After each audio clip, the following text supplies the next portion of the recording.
Bismillahirrahmanirrahim.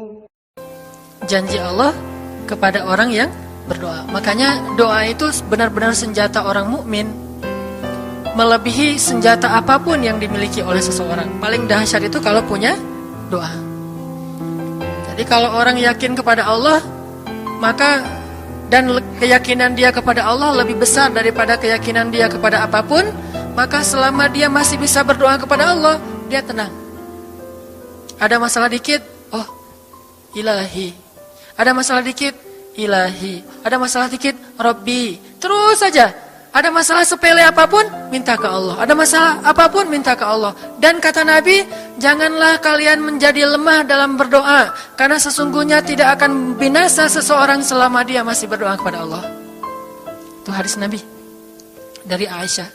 Janganlah kalian menjadi lemah dalam berdoa, artinya jadi pundung, jadi putus asa dalam berdoa, karena tidak akan binasa seseorang selama dia masih berdoa kepada Allah Subhanahu wa taala. Jadi kalau kita masih terus mengharap dan meminta kepada Allah, kita nggak akan binasa, kita nggak akan kalah, kita nggak akan rugi. Dan kata para ulama, segala sesuatu di dunia ini akan pergi dan tidak kembali. Ini clue penting nih, bisa dicatat. Segala sesuatu di dunia ini akan pergi dan tidak akan kembali kecuali doa. Dia pergi dan dia pasti akan kembali. Segala sesuatu kalau udah pergi di dunia ini nggak akan kembali lagi.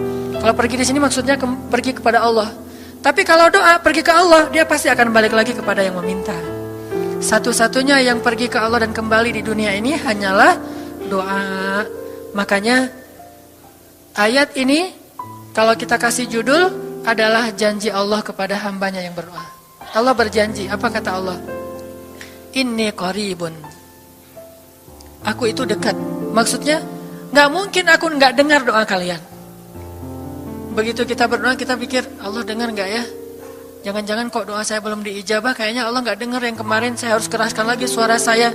Enggak, inni qarib. Arti inni qarib, aku itu dengar banget apa yang kamu ucapkan. Gak usah diucapkan, di dalam hati aja Allah udah dengar. Siapa yang pernah berdoa di dalam hati terus langsung Allah ijabah? Rasulullah. Coba teman-teman buka awal juz kedua. Ayat surat Al-Baqarah ayat 144. Itu gara-gara Nabi ada harapan di dalam hati tapi gak berani ngomong gitu ke Allah. Cuma dipendam di dalam hati doang. Tapi langsung diijabah oleh Allah. Ayat surat Al-Baqarah ayat 144. Allah berfirman, Qad nara taqalluba wajhika fis samaa فَلَنُوَلِّيَنَّكَ قِبْلَةً تَرْضَاهَا فَوَلِّ وَجْهَكَ شَطْرَ الْمَسْجِدِ الْحَرَامِ وَحَيْثُ مَا كُنْتُمْ فَوَلُّوا وُجُوهَكُمْ شَطْرَهُ وَإِنَّ الَّذِينَ أُوتُوا الْكِتَابَ لَيَعْلَمُونَ أَنَّهُ الْحَقُّ مِنْ رَبِّهِمْ وَمَا اللَّهُ بِغَافِلٍ عَمَّا يَعْمَلُونَ. Jadi ceritanya, orang Yahudi suka menghina kaum muslimin gara-gara orang Islam kalau sholat waktu itu masih menghadap ke Al-Aqsa, Palestina. Jadi kata orang Yahudi itu, lihat orang Islam mah fake, suka niru. Kita sholat menghadap Al-Aqsa, mereka sholat menghadap Al-Aqsa. Berarti agama mereka itu adalah agama yang meniru agama kita, nggak original. Sering diperolok-olok, setiap kaum muslimin sholat dihina sama mereka. Akhirnya Nabi ngerasa sedih.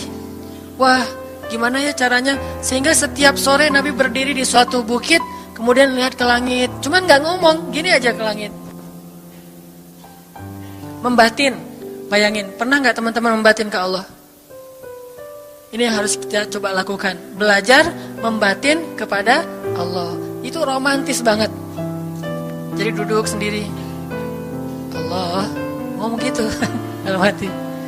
Dan yakinlah ini qarib, Allah tuh dengerin. Jangan pikir saya kayak ngomong sendiri, kayak orang kurang waras. Enggak, Allah itu mendengar. Jadi kita batin aja sama Allah, ngomong dalam hati, ya Allah, saya tuh lagi gini, ada masalah. Ngomong dalam hati kita, please Allah, please, gitu ya.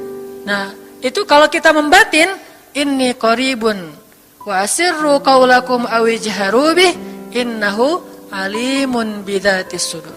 Jadi Nabi enggak enak mau ngomong, ya Allah, tolong dong pindahin kiblat dari Masjidil Aqsa ke Masjidil Haram. Soalnya daripada dikata-katain melulu sama orang Yahudi, mau ngomong kayak gitu tuh gak enak sama Allah. Malu Rasul ke Allah.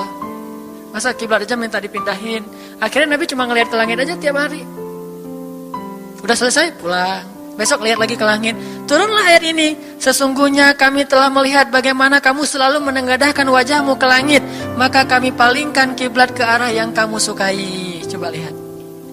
Turun wahyu untuk merespon doa Nabi yang bahkan belum diverbalkan, belum diucapkan dengan kata-kata, tapi Allah udah ngerespon. Gimana caranya biar kita bisa kayak gitu? Lihat seorang cewek cantik, kayaknya kerudungnya soleha gitu ya, kuliahnya di UIN misalnya, atau di pesantren mana gitu. Ternyata pas kita tanya-tanya ke teman-teman kita, oh dia tuh lagi belajar Al-Quran di masjid, sekarang lagi hijrah banget. Bahkan udah hafal juz amma, juz 30, Masya Allah. Terus dalam hati, aduh, ini kayaknya cocok menjadi ibu bagi anak-anak saya. Wih. Tapi dalam hati kan gak berani ngomong nih. Tiba-tiba dapat berita, dia masih jomblo juga loh, belum ada apa-apa, gak ada ikatan sama siapa-siapa. Oh gitu, membatin lagi, ya Allah, bisa gak ya saya datang ke rumah dia. Tiba-tiba kita ngelewat, ketemu dia lagi benerin motor, lagi parkir motor depan rumah dia. Si Neng itu ternyata rumahnya di sini. Ternyata tetangga. Ada aja jalan tuh Allah mempertemukan. Allah tahu isi hati kita. Bisa nggak caranya sespontan itu? Gampang. Pengen sesuatu, Allah kasih. Padahal kita belum minta. Ini kan keajaiban doa nih. Cuman kita seringnya ngerasa udah minta berkali-kali kok nggak dikasih-kasih. Kita belajar sekarang. Rasul nggak usah minta pakai verbal, cuman membatin doang dalam hati, Allah udah ngasih. Pernah nggak teman-teman ngerasa kayak gitu? Ada kepengen sesuatu, tiba-tiba terwujud. Pernah kan? Tapi kepengennya yang baik-baik. Pengen misalnya, aduh, saya pengen banget umroh, cuman mau ngomong kayak gitu mah, saya mah orangnya kayaknya nggak mungkin bisa umroh kalau ngandalin harta. Orangnya nggak mampu, kerjanya juga pas-pasan, gimana mau umroh untuk makan aja susah. Tapi pengen banget dalam hati kita. Dan itu rindunya tuh rindu banget. Setiap kali ngelihat video atau tayangan di TV tentang umroh dan haji, menitikkan air mata. Saking kangennya ke Baitullah. Allah tahu itu dalam hati kita. Tiba-tiba ada jalan. Ada aja jalannya. Dan bisa dikasih sedekah, bisa juga hadiah, bisa juga door prize, bisa juga macam-macam. Pokoknya ada jalan aja, tiba-tiba bisa umroh. Dan saya sering banget membawa orang umroh. Di antara jamaah itu selalu ada 1 atau 2 orang yang umrohnya itu miracle, keajaiban dari Allah. Ketika saya cari tahu alasannya apa, ternyata emang dia dari dulu pengen banget umroh. Cuman gak bisa ngandelin hartanya, Allah kasih jalan yang lain. Bukankah Allah itu memampukan yang diundang, bukan mengundang yang mampu? Kan itu yang sering kita dengar kan? Allah tidak mengundang yang mampu, tetapi memampukan yang diundang. Kalau udah Allah undang, pasti mampu. Kalau Allah nggak ngundang, walaupun dia mampu nggak akan bisa. Jadi Allah bukan mengundang yang mampu, tetapi memampukan yang diundang. Sehingga kita kalau hati kita kayaknya pantas diundang, Allah undang tuh. Begitu juga dalam urusan rezeki. Aduh, saya pengen kerjaan yang kerjaannya itu lebih halal, lebih nyaman, bisa sholat berjamaah tepat waktu, ada waktu juga buat keluarga, bisa juga berdakwah ke teman-teman. Akhirnya membatin kita itu karena kuat banget, Allah wujudkan.